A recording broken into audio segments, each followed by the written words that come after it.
Welcome to Luca and Miguel. Enjoy the video.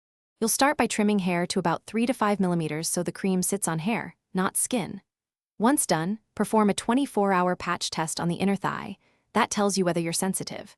Make sure the skin is clean, dry, and free of oils or perfumes to improve product contact. Apply a thin, even layer. Follow product timing strictly. You're doing this to dissolve hair at the root-like level while minimizing irritation, so timing and placement matter. You should apply the cream with the provided spatula in a controlled 1/8 to 1/4 inch layer, avoiding rubbing. That ensures even exposure.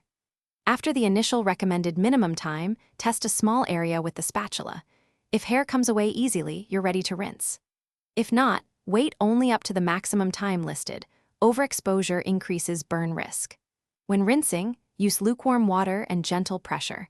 A mild soap removes residue. After rinsing and drying, apply a fragrance-free, alcohol-free moisturizer to restore barrier function and reduce stinging.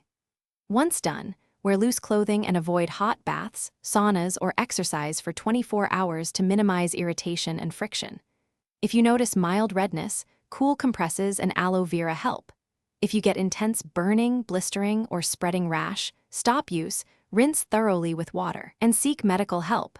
This is the key troubleshooting step to prevent chemical burns or infection. Thanks for watching and please subscribe. It's the best investment you'll ever make.